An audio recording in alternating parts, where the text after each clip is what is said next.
The distress beacon was faint, little more than a flicker against the endless dark. A dying world's last plea drifting through the void. Its words were simple. We are under attack, our cities burn, our people fall, please help us. No answer came. The Ark's dominion had descended without pity, a savage legion of conquerors. They swept across the defenseless planet like fire unleashed, their warships hanging above cities as they rained devastation, their soldiers flooding the streets to slaughter any who dared defy them. The world once called Veen IV was already lost. Soon to be erased from the charts, its people bound in chains or slaughtered outright. The Galactic Council heard the call but remained silent, mumbling about fragile treaties, about entanglements and acceptable losses. They would not risk open war with the Arks for a planet deemed worthless, and so the stars turned cold. But they forgot one truth: Veen IV was not just another world. It was a human colony, and humanity never abandoned its own. From hyperspace, the counterstrike emerged in flawless formation, 500 warships. An armada that would not have been possible. The Council had long believed humanity was fractured, weak, incapable of assembling such a force. But they had been gravely mistaken.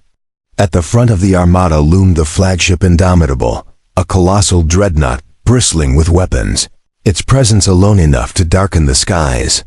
At its command stood Admiral Elias Vance, his face as unyielding as carved stone, his voice steady as he gave the order that would shift the course of history. Commence orbital bombardment. Let them learn what it means to be prey. The heavens above Veen IV ignited in fire. The Arks had never known fear of humanity. They dismissed them as reckless primitives, fit only to die in the margins of the galaxy, unworthy of true war against an empire. They were wrong. Humanity had spent generations fighting one another, honing the art of war in ways no other species had ever dared. The Council's bans on mass invasions and its treaties against total conflict had restrained others. But humanity had ignored such rules. They built warships for battles they prayed would never come, yet trained as if they always would, and now that resolve was unleashed. The Indomitable's rail cannons thundered, hurling projectiles the size of towers into Ark's capital ships, shredding shields and armor as if they were nothing. Human corvettes darted like predators, slashing through enemy lines with surgical strikes. From orbit, drop pods rained like burning meteors, each carrying soldiers encased in exosuits forged to endure the deadliest the galaxy could muster. They slammed into city streets and surged forward without hesitation. The Arks had expected sluggishness, warriors weighed down by their armor. Instead, they moved like nightmares, swift, ruthless, unstoppable. Humanity fought like a species forged in endless conflict, their every instinct sharpened by millennia of battle. The clash raged for hours, until the last Ark's warship attempted retreat, but it was far too late. Human ships had encircled them, sealing off all escape. Admiral Vance watched as the enemy flagship tore itself apart in flames, its broken hull scattering into the void. He did not smile. War brought no joy, only obligation. Veen IV's people had been forsaken, left to perish, but never by humanity. Never. When their kind called for aid, humanity answered, and their answer came in fire. After the slaughter, the skies above Veen IV were choked with wreckage. The twisted corpses of Ark's warships drifting lifeless in orbit, a grim monument to human fury. On the ground, flames still burned, cities reduced to ash. Corpses, both human and ARX, strewn like forgotten toys. Admiral Elias Vance stood aboard the Indomitable, gazing down at the ruined world, his fists clenched. Victory was theirs, but it had been bought dearly. Thousands of colonists had died before salvation arrived, whole cities annihilated. Even in defeat, the Arks had ensured their cruelty lingered. Steel. Vance's words rang cold through the comms. You believed. None would answer. You were wrong, and this day will haunt you forever. On the ground below, Survivors emerged from shattered shelters and ruined homes, their faces streaked with soot, their eyes hollow with shock. Some wept openly, while others stood frozen, unable to believe the Terran soldiers now filled their streets, not as tyrants, but as saviors. A child no more than 10 clung to her mother's trembling hand as she watched armored figures lifting rubble from a collapsed school.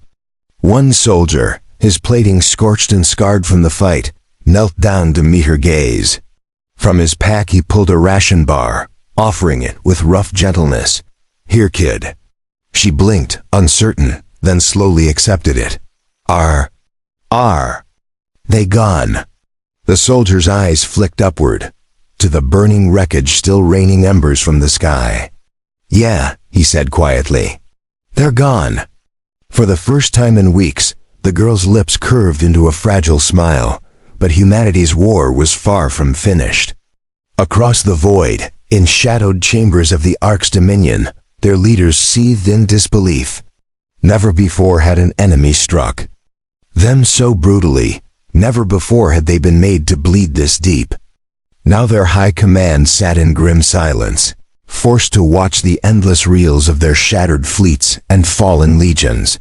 They weren't supposed to do this, one warlord hissed. They weren't supposed to care. The council ignored.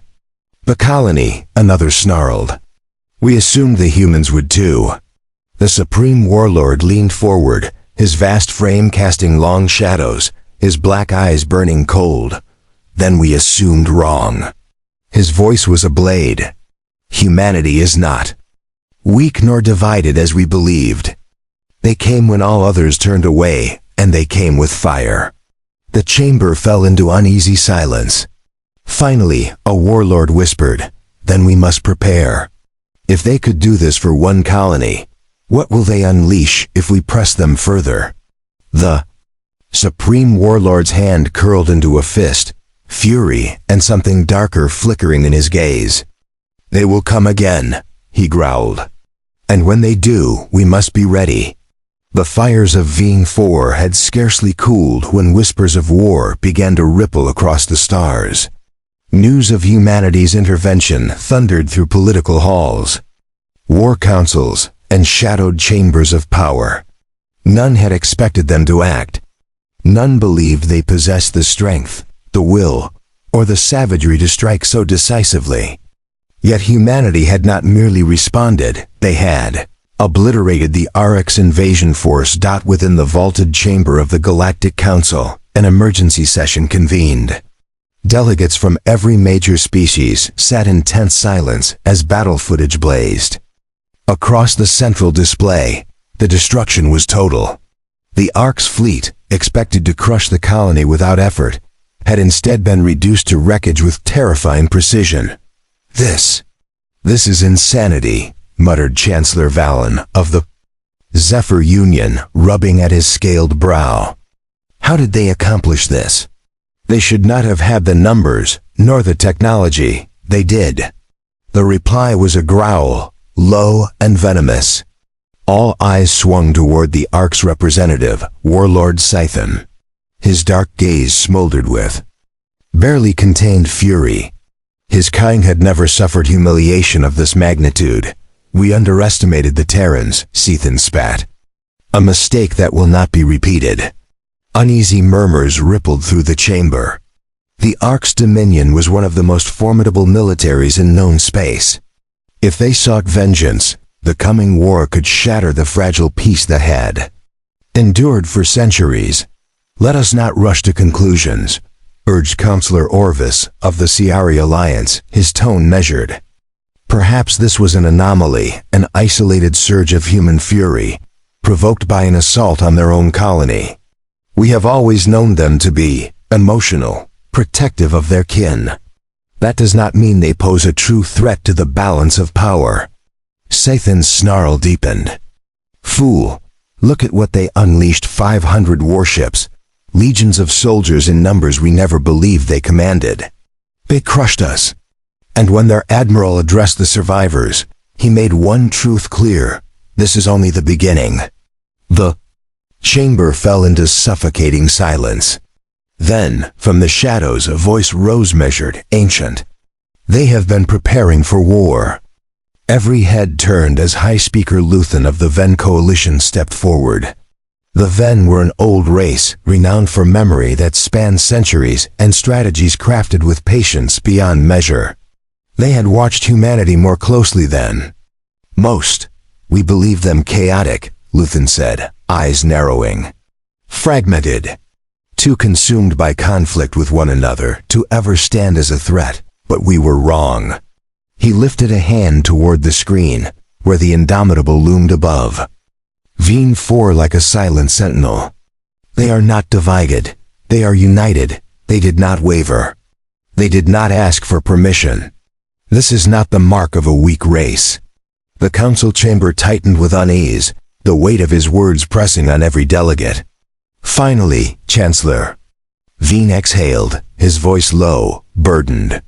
Then we must face a question, he murmured, one that will decide the fate of this galaxy. His gaze swept the room, heavy with dread. Are the humans to be our allies or our doom? Back on. Veen IV, the surviving. The colonists worked shoulder to shoulder with Terran soldiers, rebuilding the bones of their shattered world. Admiral Vance stood on the jagged edge of the ruined city, his eyes fixed on the sky where the Terran fleet lingered, a wall of steel and fire still holding watch. This won't be the last time. Captain Lee Monroe said quietly beside him. Vance gave a slow nod. No, it won't. She hesitated, her voice low. What do you think the council will do? He exhaled, the sound heavy with certainty. They'll argue. They'll stall. They murmured, let them run, let them feel powerless before us. But as his fleet pushed deeper into the system, an uneasy sensation crawled at the edges of his mind. Something was off. The humans were fighting back, yes, but not the way he expected. They weren't making a final stand at Jupiter or Mars. They weren't throwing their full fleet into a desperate last-ditch battle. Instead, they were withdrawing in an orderly, calculated fashion, skirmishing just enough to slow the AI's advance before falling back. Again, Vethan's eyes narrowed. They weren't retreating. They were luring him in on the dark side of the moon, deep within the concealed command center of Lunar Defense Station. Aegis Admiral Elias Vance stood with his arms crossed, watching the battle unfold. In real time, the Arxes were doing exactly what he needed them to do. Captain Monroe stood beside him, scanning the tactical readout. They're pushing hard, she said. We've lost outer listening posts. Some of our outposts in the asteroid belt have gone. Dark acceptable losses, Vance replied coolly, his eyes locked onto the massive red cluster representing the enemy fleet. They're too focused on the chase. They think we're running. Monroe nodded, and when they get too close, Vance's lips curled into a grim smile. We shut Theodore. Hours later, the Arx reached Earth's orbit. The planet was before them, now bathed in blue and green, its cities glimmering like jewels in the darkness of space. The home world of humanity. Theprise Vathan stared at it, a slow smirk forming on his face. It's over, he declared. Begin orbital bombardment preparations. We burn this world too. Ash command deck erupted into activity. Orders were issued. Targeting systems locked onto key cities: New York, London, Beijing, Moscow. Within minutes, the fleet would rain fire down upon them. Then the alarm screamed. What is this? An officer Barkedvathan turned sharply toward the tactical display, his eyes widening as hundreds of Terran warships erupted from hidden positions behind the moon.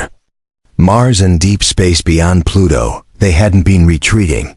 They had been lying in wait. Impossible. Someone shouted. A new voice cut through the bridge. Deep and cold. Vathan. The hollow screen flickered, and suddenly Admiral Elias Vance was staring straight at the Arax warlord. You walked right into it. The human fleet opened fire. The battle for Earth had begun. The void of space ignited with the fury of 1,000 suns. The moment the trap was sprung, humanity struck with merciless precision from behind the moon, from the depths of Mars, from the shadows of deep space. Warships surged forward, their weapons unleashed.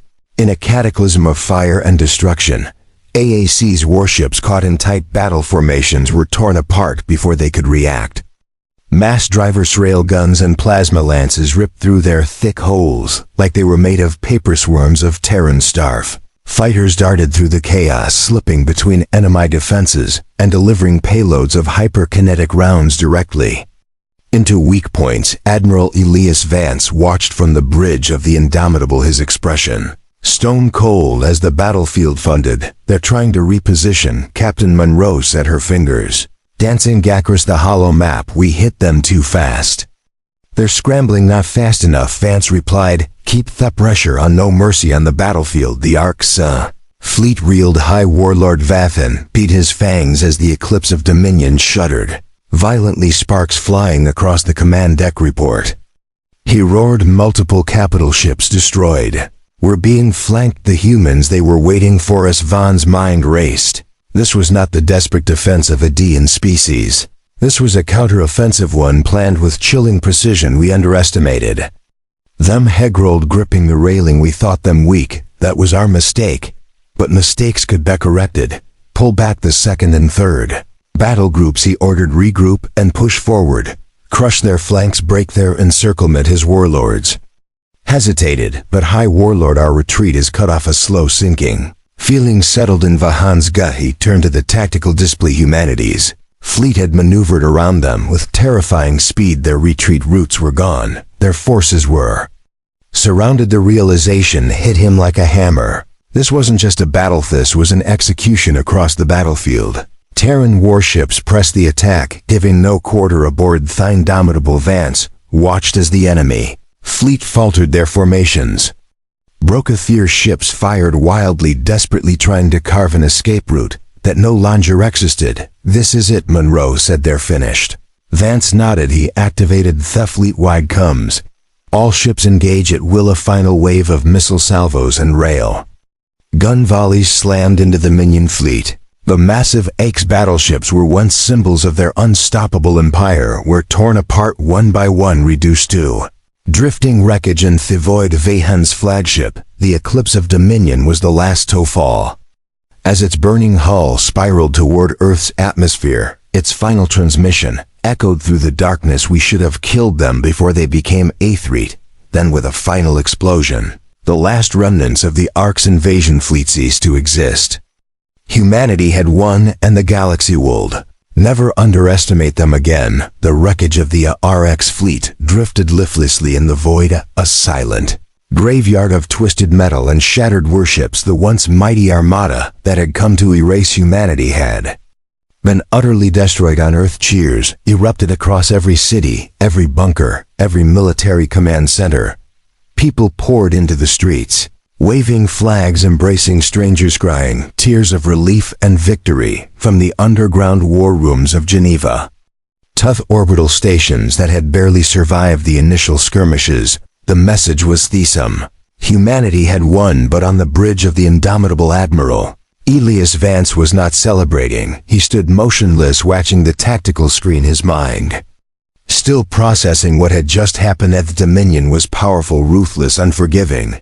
And now they had suffered the worst defeat in their history. Captain Monroe approached cautiously. "Sir, the battle is over. We did it." Vance exhaled, his jaw tightening.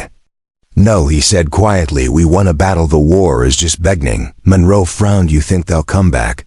Vance turned to her, his expression grim. "We just humiliated one of the strongest empires in the galaxy. They won't let this stand." He glanced at the wreckage of Thirak's fleet. "Next time," he said, "they won't just send an invasion force." He met Monroe's eyes. "They'll send everything far beyond the Sol system on the Dominion homeworld of Zaran." The news of the catastrophe had reached the throne room of the Ark's High Council. The room was vast, dark, and lined with towering banners of past conquests. At its center sat the Primarch of Dominion, the supreme ruler of the Arks. His 6 golden eyes glowed dimly. Ash listened to the trembling voice of the warlord who had survived the battle. They fought like no spes who have ever faced." The warlord stammered their strategies, their ferocity. "It was as if they knew every move we would make before we made it." The Primarch's claw stabbed against his stoned throne. "And what became of High Warlord Vatham?" The warlord hesitated,